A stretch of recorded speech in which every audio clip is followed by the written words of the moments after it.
For a long time we've been able to make buildings that look good. We've been able to make cars that look very real. The level of realism goes up and up and up. With previous kind of technologies that you'd use, like facial motion capture, we didn't really ever feel that we could pull that off. You could never really tell whether someone was lying or not. With this technology, what you see is what you get. I'm always happy to help the LAPD.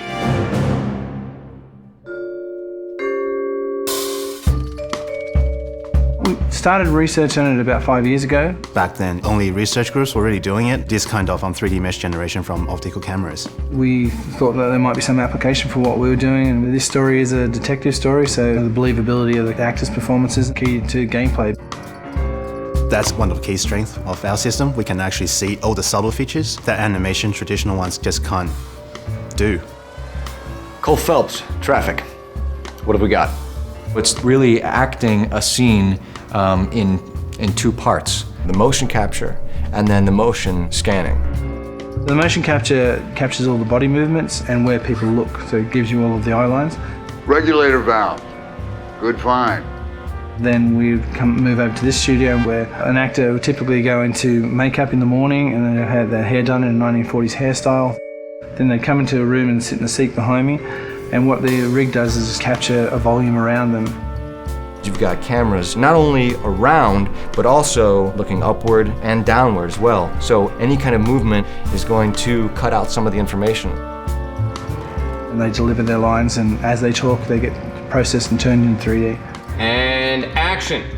So the guys' names that I've been seeing doing the repairs on the heaters, they're fully licensed and accredited. We go from 2D videos to 3D meshes. I think you're lying, Rasik.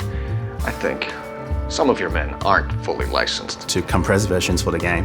I think some of your men aren't fully licensed. You're desperate to cover your sales. The level of detail is just so high that they're just like a real person in life. You're gonna lose your wife and probably end up in the big house. I hope she was worth it. Being in the depth analysis room is a process that most people have never experienced. It's such a new technology.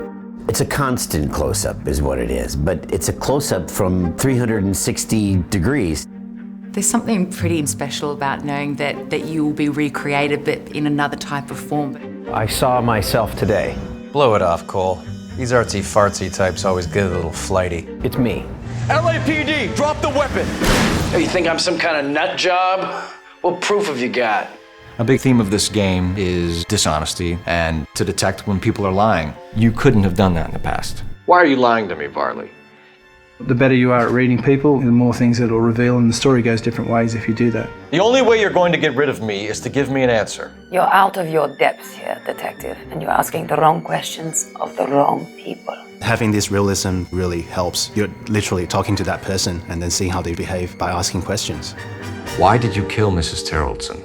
I have no recollection of the people I have killed. So what if I took a look around that car?